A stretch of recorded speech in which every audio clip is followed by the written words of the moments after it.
ओम नमो भगवते वासुदेवाय। शास्त्रों के अनुसार माघ पूर्णिमा के दिन देवी देवता पृथ्वी पर आते हैं, इसलिए इस दिन स्नान दान का विशेष महत्व है। जो भी जातक इस दिन नदी के किनारे रहकर व्रत और संयम के साथ स्नान ध्यान करते हैं, उनके लिए माघ पूर्णिमा बहुत ही खास होती है, क्योंकि इस दिन वे लोग अपने कल्पवास की परंपरा को पूर्ण करते हैं। इस दिन प्रयागराज में स्नान करना भी बहुत शुभ माना जाता है। इससे व्यक्ति की सभी प्रकार की मनोकामनाएं पूर्ण हो जाती हैं और मोक्ष की प्राप्ति होती है। पूर्णिमा के दिन चंद्रमा और धन की देवी माँ लक्ष्मी जी की पूजा करने का विधान है। इस दिन माँ लक्ष्मी जी की पूजा करने से सुख संपत्ति की प्राप्ति होती है। साथ ही साथ रात में चंद्र देवता की भी पूजा करने से कुंडली में सभी प्रकार के ग्रह दोष दूर हो जाते हैं। जिन लोगों की कुंडली में चंद्र दोष होता है, वह दोष भी दूर हो जाता है। पूर्णिमा के व्रत में व्रत की कथा पढ़ी और सुनी जाती है, तभी व्रत सफल माना जाता है। तो आइए अब सुनते हैं माघ पूर्णिमा की अत्यंत दुर्लभ और पावन कथा। आप सभी से अनुरोध है कि कथा को अत्यंत भक्ति भाव और श्रद्धा के साथ सुनिएगा। द्वापर युग में एक बार यशोदा मैया ने श्री कृष्ण से कहा कि तुम पूरे संसार के पालन करता हो, आज तुम मुझे कोई ऐसा व्रत बताओ जिसे करने से किसी भी स्त्री को विधवा होने का भय न रहे तथा इससे मनुष्यों की सभी मनोकामनाएं पूर्ण हो जाएं। श्री कृष्ण बोले कि हे माता, आपने बहुत ही सुंदर प्रश्न पूछा है। मैं आपको इसके बारे में विस्तार पूर्वक बताता हूँ। सौभाग्य प्राप्ति के लिए महिलाओं को 32 पूर्णमासियों के व्रत को करना चाहिए। इससे उनकी सभी मनोकामनाएं पूर्ण होती हैं और उन्हें सौभाग्यवती होने का आशीष मिलता है। अब मैं आपको इससे जुड़ी हुई कथा सुनाता हूँ। इस भूमंडल पर एक अत्यंत प्रसिद्ध राजा चंद्रहास से पालित अनेक प्रकार के रत्नों से परिपूर्ण कातिका नाम की एक नगरी थी। वहां पर धनेश्वर नाम का एक ब्राह्मण था और उसकी स्त्री अत्यंत सुशील और रूपवती थी। दोनों ही उस नगरी में बड़े प्रेम के साथ रहते थे। घर में धन धान्य आदि की कोई कमी नहीं थी, लेकिन उनको एक बड़ा दुख था कि उनके कोई संतान नहीं थी। इस कष्ट से वह अत्यंत दुखी रहते थे। एक दिन एक बड़ा तपस्वी योगी उस नगरी में आया।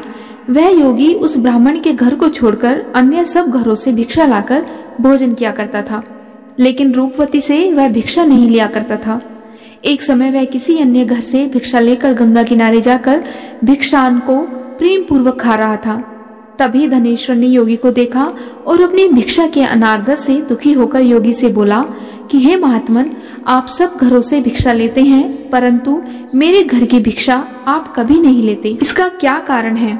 योगी ने कहा कि निसंतान के घर की भीख पतितों के अन्न के तुल्य होती है, और जो पतितों का अन्न खाता है वह भी पतित हो जाता है। चूंकि तुम निसंतान हो, अतः पतित हो जाने के भय से मैं तुम्हारे घर की भिक्षा नहीं लेता हूँ। धनेश्वर यह बात सुनकर अपने मन में बहुत दुखी हुआ और हाथ जोड़कर योगी के पैरों पर गिर पड़ा तथा आर्द्र भाव से कहने लगा, हे महाराज, यदि ऐसा है तो आप मुझको पुत्र प्राप्ति का कोई उपाय बताइए। आप सर्वज्ञ हैं, मुझ पर अवश्य ही यह कृपा कीजिए। धन की मेरे घर में कोई कमी नहीं, परंतु मैं पुत्र न होने के कारण अत्यंत दुखी हूँ। आप मेरे इस दुख का हरण करें, आप सामर्थ्यवान हैं। यह सुनकर योगी कहने लगे, हे ब्राह्मण, तुम चंडी देवी की आराधना करो। घर आकर उसने अपनी स्त्री से सब वृतांत कहा और स्वयं तप के निमित्त वन में चला गया। वन में जाकर उसने चंडी देवी की उपासना की और उपवास किया। चंडी देवी ने 16वें दिन उसको स्वप्न में दर्शन दिया और कहा, हे धनेश्वर, तुझे पुत्र होगा, परंतु वह 16 वर्ष की आयु में ही मृत्यु को प्राप्त हो जाएगा। यदि तुम दोनों पति पत्नी 32 पूर्णमासियों का व्रत विधि पूर्वक करोगे तो वह दीर्घायु होगा। जितनी तुम्हारी सामर्थ्य हो उतने आटे के दिए बनाकर शिव जी का तुम पूजन करना और पूर्णमासी का व्रत रखना। प्रातःकाल होने पर इस स्थान के समीप ही तुम्हें एक आम का वृक्ष दिखाई देगा। उस पर चढ़कर एक फल तोड़कर शीघ्र ही अपने घर चले जाना और अपनी स्त्री से सब वृतांत कहना। जब वह श्री शंकर जी का ध्यान करके उस फल को खा लेगी, तब भगवान शंकर की कृपा से वह गर्भवती हो जाएगी। जब वह ब्राह्मण प्रातःकाल उठा तो उसने उस स्थान के पास ही एक आम का वृक्ष देखा, जिस पर एक आम का फल लगा हुआ था। उस ब्राह्मण ने उस आम के वृक्ष पर चढ़कर उस फल को तोड़ने का प्रयत्न किया, परंतु कई बार प्रयत्न करने पर भी वह वृक्ष पर न चढ़ पाया। तब उस ब्राह्मण को बहुत चिंता हुई और वह विघ्न विनाशक श्री गणेश जी की वंदना करने लगा और बोला, हे दयानिधे, अपने भक्तों के विघ्नों का नाश करके उनके मंगल कार्य को करने वाले, दुष्टों का नाश करने वाले, रिद्धि सिद्धि को देने वाले, आप मुझ पर कृपा करके इतना बल दें कि मैं अपने मनोरथ को पूर्ण कर सकूं। इस प्रकार गणेश जी की प्रार्थना करने पर उनकी कृपा से धनेश्वर वृक्ष पर चढ़ गया और उसने एक अति सुंदर आम का फल देखा। उसने विचार किया कि जो वरदान से फल मिला था वह यह है और कोई फल दिखाई नहीं देता। उस धनेश्वर ब्राह्मण ने जल्दी से उस फल को तोड़कर अपनी स्त्री को लाकर दिया और उसकी स्त्री ने अपने पति के कहे अनुसार उस फल को खा लिया। इसके पश्चात वह गर्भवती हो गई। देवी जी की असीम कृपा से उसे एक अत्यंत सुंदर पुत्र की प्राप्ति हुई, जिसका नाम उन्होंने देवीदास रखा। माता पिता के हर्ष और शोक के साथ वह बालक शुक्ल पक्ष के चंद्रमा की भांति बढ़ने लगा। भवानी माँ की कृपा से वह बालक बहुत ही सुंदर, सुशील और पढ़ने में बहुत ही निपुण हो गया।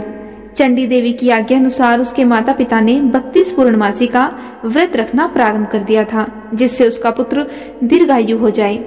16वां वर्ष लगते ही देवीदास के माता पिता को बड़ी चिंता हो गई कि कहीं उनके पुत्र की इस वर्ष मृत्यु न हो जाए। इसलिए उन्होंने अपने मन में विचार किया कि यदि यह दुर्घटना उनके सामने हो गई तो वे कैसे सहन कर सकेंगे। उन्होंने देवीदास के मामों को बुलाया और कहा कि हमारी इच्छा है कि देवीदास 1 वर्ष तक काशी में जाकर विद्या अध्ययन करे और हम उसको अकेला भी नहीं छोड़ना चाहते, इसीलिए साथ में तुम चले जाओ और 1 वर्ष के पश्चात इसको वापस लौटा लाना। सब प्रबंध करके उसके माता पिता ने काशी जाने के लिए देवीदास को एक घोड़े पर बिठाकर उसके मामा को उसके साथ विदा कर दिया। धनेश्वर ने अपनी पत्नी के साथ अपने पुत्र की मंगल कामना तथा दीर्घायु के लिए भगवती दुर्गा की आराधना और पूर्णमासियों का व्रत करना आरंभ कर दिया। इस प्रकार उन्होंने 32 पूर्णमासी का व्रत पूरा किया।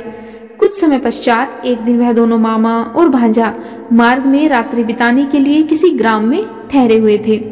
उस दिन उस गांव में एक ब्राह्मण की अत्यंत सुंदरी, सुशीला, विदुषी और गुणवती कन्या का विवाह होने वाला था। जिस धर्मशाला के अंदर वर और उसके बारात ठहरी हुई थी, उसी धर्मशाला में देवीदास और उसके मामा भी ठहरे हुए थे। संयोगवश कन्या को तेल आदि चढ़ाकर मंडप आदि का काम किया जा रहा था, लेकिन लग्न के समय वर को धनुर्वात एक रोग होता है जिसमें धनुष की तरह झुककर टेढ़ा हो जाता है शरीर। ये रोग हो गया और इस कारण वर के पिता ने अपने कुटुंबियों से परामर्श करके निश्चय किया कि यह देवीदास मेरे पुत्र जैसा ही सुंदर है, इसलिए मैं इसके साथ ही लग्न करा देता हूँ और बाद में विवाह के अन्य कार्य मेरे लड़के के साथ हो जाएंगे। ऐसा सोचकर उन्होंने देवीदास के मामा से जाकर कहा कि तुम थोड़ी देर के लिए अपने भांजे को हमें दे दो, जिससे विवाह के लग्न के सारे काम सुचारू रूप से हो सके। तब उसका मामा कहने लगा कि जो कुछ भी कन्यादान के समय वर को मिले तुम वह सब हमें दे देना, तो मेरा भांजा इस बारात का दूल्हा बन जाएगा। यह बात वर के पिता ने स्वीकार कर ली और उसने अपने भांजे को वर बनाने के लिए भेज दिया और उसके साथ सब विवाह कार्य रात्रि में विधि पूर्वक संपन्न हो गए। अपनी पत्नी के साथ वह भोजन नहीं कर सका और अपने मन में सोचने लगा कि न जाने यह कैसी स्त्री होगी। वह एकांत में इसी सोच में पड़ गया तथा उसकी आंखों में आंसू आ गए। तब वधू ने पूछा कि क्या बात है, आप इतने उदासीन और दुखी क्यों हो। तब उसने सब बातें जो वर के पिता व उसके मामा में हुई थी उसको बतला दी। तब कन्या कहने लगी कि यह ब्रह्म विवाह के विपरीत कैसे हो सकता है। देव, ब्राह्मण और अग्नि के सामने मैंने आपको ही अपना पति बनाया है, इसलिए आप ही मेरे पति हैं। मैं आपकी ही पत्नी रहूंगी, किसी अन्य की कदापि नहीं। तब देवीदास ने कहा कि ऐसा मत करिए, क्योंकि मेरी आयु बहुत कम है। मेरे पश्चात आपकी क्या गति होगी, इन बातों को अच्छी तरह विचार कर लो। परंतु वह दृढ़ विचार वाली स्त्री थी, बोली कि जो आपकी गति होगी वही मेरी गति होगी। हे स्वामी, आप उठिए और भोजन करिए, आप निश्चय ही भूखे होंगे। और इसके बाद देवीदास और उसकी पत्नी दोनों ने भोजन किया तथा शेष रात्रि वे सोते रहे। प्रातःकाल देवीदास ने अपनी पत्नी को 3 नगों से जड़ी हुई एक अंगूठी दी, एक रुमाल दिया और बोला, हे प्रिय, इसे लो और संकेत समझकर स्थिर चित्त हो जाओ। मेरा मरण और जीवन जानने के लिए एक पुष्प वाटिका बना लो और उसमें सुगंध वाली एक नव मल्लिका लगा लो। उसको प्रतिदिन जल से सींचा करो और आनंद के साथ खेलो कूदो तथा उत्सव मनाओ। जिस समय और जिस दिन मेरा प्राणांत होगा ये फूल सूख जाएंगे और जब ये फिर हरे हो जाएं तब जान लेना कि मैं जीवित हूँ। यह समझाकर वह चला गया।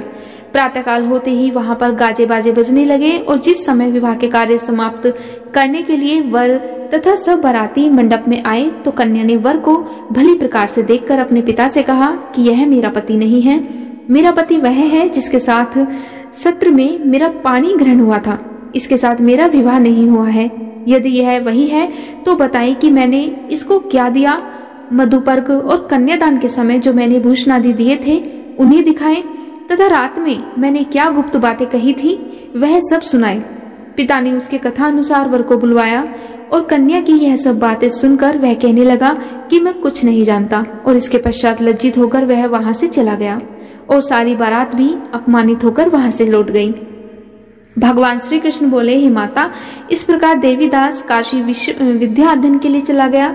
जब कुछ समय बीत गया तो काल से प्रेरित होकर एक सर्प रात्रि के समय उसको डसने के लिए वहां पर आया।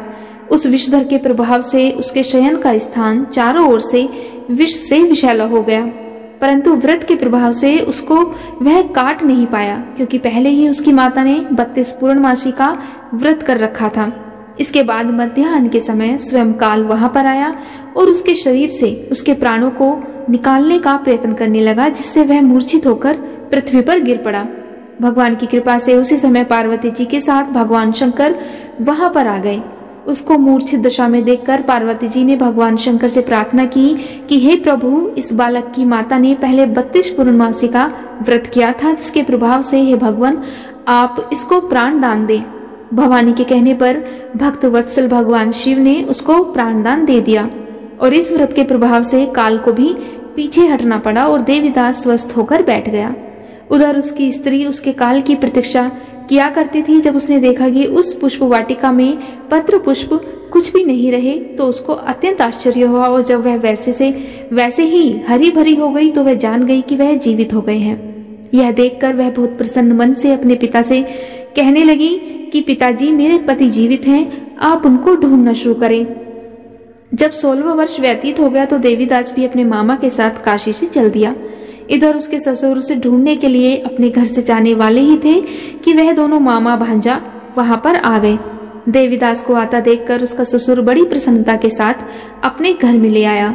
उस समय नगर के निवासी भी वहां इकट्ठे हो गए और सबने निश्चय किया कि अवश्य ही इसी बालक के साथ इस कन्या का विवाह हुआ था। उस बालक को जब कन्या ने देखा तो उसने उसे तुरंत पहचान लिया और कहा कि यह तो वही है जो संकेत करके गया था। तदुपरांत सभी कहने लगे कि भला हुआ जो यह आ गया और सभी नगरवासियों ने आनंद मनाया। श्री कृष्ण जी कहने लगे कि इस प्रकार धनेश्वर 32 पूर्णिमाओं के व्रत के प्रभाव से पुत्रवान हो गया। इसीलिए जो भी स्त्रियां इस व्रत को करती हैं वे जन्म जन्मांतर में वेदव्य का दुख नहीं भोगती और सदैव सौभाग्यवती रहती हैं। यह मेरा वचन है, इसमें कोई संदेह नहीं है। यह व्रत पुत्र पौत्रों को देने वाला तथा संपूर्ण मनोकामनाओं को पूर्ण करने वाला है। इसीलिए 32 पूर्णमासी का व्रत करने से व्रती की सब इच्छाएं भगवान शिव जी पूर्ण करते हैं। अब सुनते हैं शाकंभरी जयंती की व्रत कथा। देवी भागवतम के अनुसार शाकंभरी देवी की कहानी हमें बताती है कि एक बार दुर्गम नाम का एक दानव था, जिसने अत्यधिक कष्टों और तपस्या से सभी चारों वेदों का अधिग्रहण कर लिया। उसने यह भी वरदान प्राप्त किया कि देवताओं को की जाने वाली सभी पूजाएं और प्रार्थनाएं उसके पास पहुंचेंगी और इस तरह दुर्गम और अविनाशी बन गया। ऐसी शक्तियों को प्राप्त करने के बाद उसने सभी को परेशान करना शुरू कर दिया, जिसके परिणाम स्वरूप धर्म का नुकसान हुआ और इसके कारण सैकड़ों वर्षों तक बारिश नहीं हुई, जिससे गंभीर अकाल की स्थिति पैदा हो गई। सभी साधु ऋषि मुनि हिमालय की गुफाओं में चले गए और उन्होंने देवी माँ से मदद पाने के लिए निरंतर यज्ञ और तप करना शुरू कर दिया। उनके कष्टों और संकटों को सुनकर देवी माँ ने शाकंभरी को अनाज, फल, जड़ी बूटियां, दालें, सब्जियां और साग भाजी के रूप में अवतरित किया। शाक शब्द का अर्थ सब्जियों से है और इस प्रकार देवी शाकंभरी देवी के नाम से प्रसिद्ध हुई। लोगों की दुर्दशा को देखकर देवी शाकंभरी की आंखों से 9 दिन और रात तक लगातार आंसू बहते रहे। अतः उनके आंसू एक नदी में बदल गए और अकाल की स्थिति का अंत हो गया। देवी ने मनुष्यों और ऋषियों को राक्षस दुर्गम की क्रूरता से बचाने के लिए उसके खिलाफ भी युद्ध किया। देवी शाकंभरी ने अपने 10 शक्तियों के रूपों को प्रकट किया और अपनी सभी शक्तियों के साथ दुर्गम को मार डाला और सभी चारों वेद ऋषियों को वापस कर दिए। क्योंकि देवी ने राक्षस दुर्गम को मारा था, अतः उन्हें दुर्गा नाम से भी जाना जाता है। उसी समय से भक्त शाकंभरी पूर्णिमा का व्रत रखते हैं और देवी का आशीर्वाद पाने के लिए और अपने घरों में खुशहाली की कामना करते हैं। इस दिन पवित्र नदियों में स्नान करने का विशेष महत्व होता है और जो लोग, ऐसा माना जाता है, पवित्र नदियों में स्नान करते हैं उन्हें मोक्ष की प्राप्ति होती है और साथ ही साथ वे शाकंभरी पूर्णिमा के दिन दान करके भी अत्यधिक गुण प्राप्त कर सकते हैं और यह बहुत फलदायी माना जाता है। आज की वीडियो में इतना ही। उम्मीद है आपको आज की वीडियो जरूर पसंद आई होगी। अगर आपको आज की वीडियो पसंद आए तो वीडियो को लाइक और चैनल को सब्सक्राइब जरूर करिएगा। जय श्री कृष्णा, राधे राधे, ओम नमः शिवाय।